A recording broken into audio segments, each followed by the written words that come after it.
What it is, guys, it's your old boy Pilk, and I'm coming back at you with another Dokkan battle video.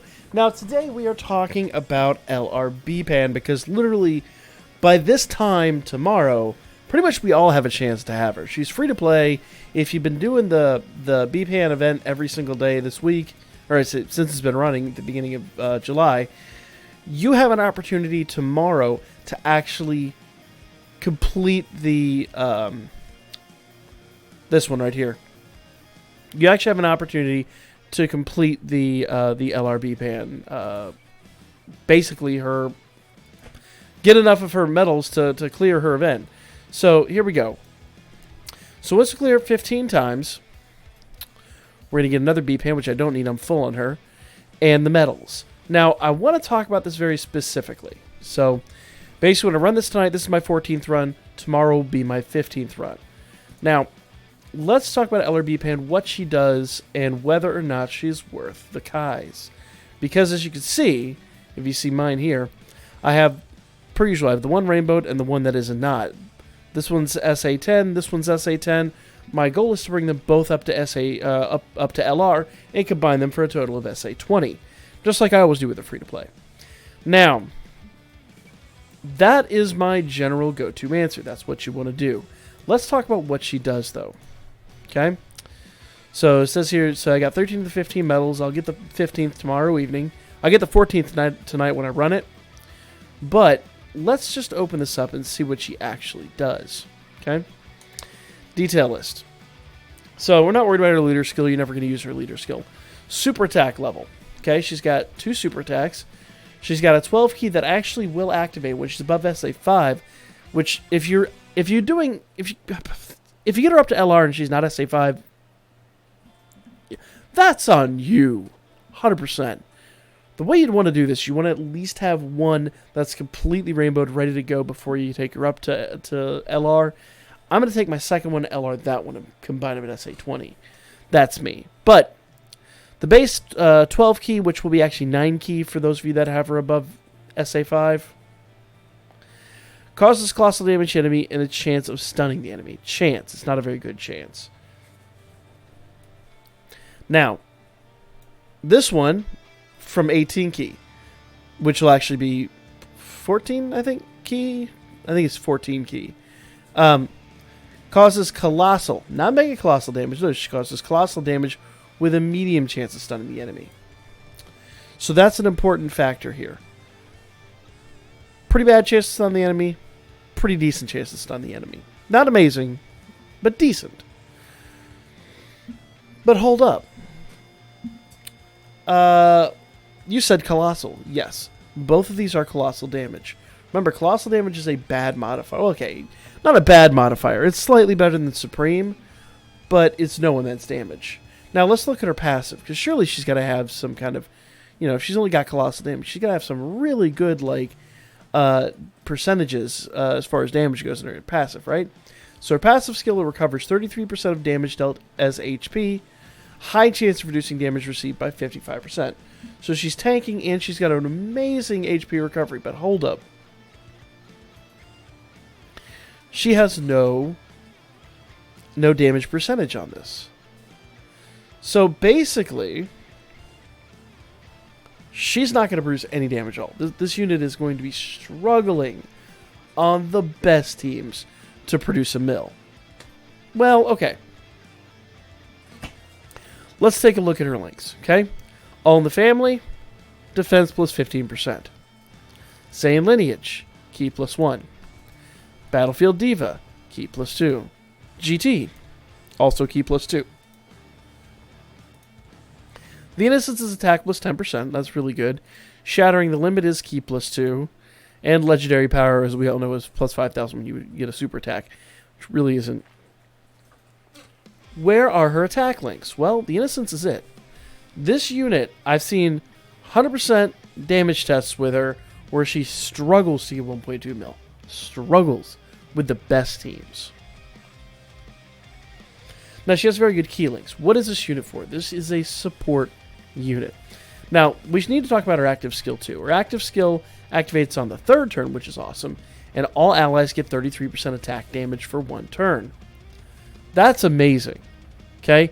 So her active skill makes her an indispensable asset on the battlefield. But she's a support unit. She's there to bring back health. She's there to do a little tanking, and she's there to bolster her allies.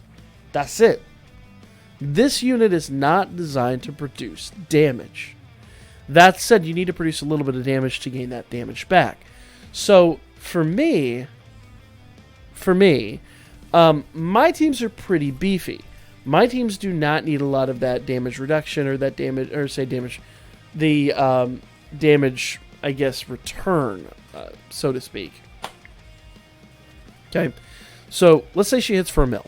So 33% of this, 330. Basically, she restores your health. Is more or less what I'm going at here. Like, you could be dead and she'll just restore your health. It's pretty awesome. So to put that in perspective, if she's not SA 20, she's SA 10. She's producing about 750,000. So you're still getting an insane amount of health restore based on the damage she's producing. So for me and my teams, I don't necessarily need her to go SA 20. In fact, I'm going to go out on a limb and say the only team that really needs her to be SA 20 is like a free-to-play team. That's it. And it would almost be like a free health restore at that point. She is indispensable on those teams. You got her on Super Battle Road. Super Battle Road is done. She's going to turn Super Battle Road into a no items event. So, or well, at least the old school monos. Her mono Super Battle Road will become a no items event. She's great. But for me, I'm not putting the Kai'Sa to her. I don't see the value in, for what I'm getting out of her, in putting in Kais. So, but hold up. We're only getting 15 medals, right? And we need 15 medals to awaken her. I know that's what you're thinking right now. Okay, let's close and let's go out. Okay? So I click here. By this time tomorrow, I will have 15 medals and I'll have her at LR status. And we'll do damage tests and we'll talk about it. But hear me out. After 4th anniversary, after everything is said and done, after all this goes away, they're going to put 15 more of these medals basically as rewards for playing the BPAN event on the weekly. So yes, it is going to take 15 weeks to get her to SA20. I know a lot of people are going to look at that and be like, oh no, that's not worth the time. I'm horribly impatient. Screw it and throw the Kais at her. But I don't think she's going to give you, unless you're like really free to play, unless you really need healers, unless you're really struggling on the Super Battle Road that she works on, which are few and far between. What teams does she work on? I don't even remember, if I'm honest. Hybrid Saiyans. We don't have Dragon Ball Seekers, we don't have Goku Family, we don't have Youth. So Hybrid Saiyans is the only SPR we currently have that she'd even work on. Yeah. So unless you're really struggling on Hybrid Saiyans, which actually is one of the harder ones, or you're really struggling on Mono STR,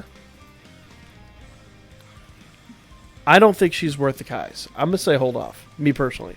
I'm going to have my other one hanging out here, waiting for the medals to reacquire after 4th anniversary. So, I mean, by fall I'll have her done. Not that big a deal. But I know a lot of people are going to be impatient. Though I'm going to tell you, the benefits to, unless, like I said, unless you need all that health restoration, unless you need the extra, I have to do the math on how much extra that is, but unless you need all that, I don't see the value in it. I'm going to go out on a limb, and I'm going to say, for me personally, I'm not going to put Kais in this unit, and I don't think she's worth putting Kais into. But again, I might change my mind tomorrow after we get her and after we run her. So we'll actually revisit this tomorrow, but I wanted to come out here and just drop this little knowledge piece before everybody goes crazy, before everybody drops Kais in this unit, before everybody goes, loses their mind on it. Because we are going to get more medals for her.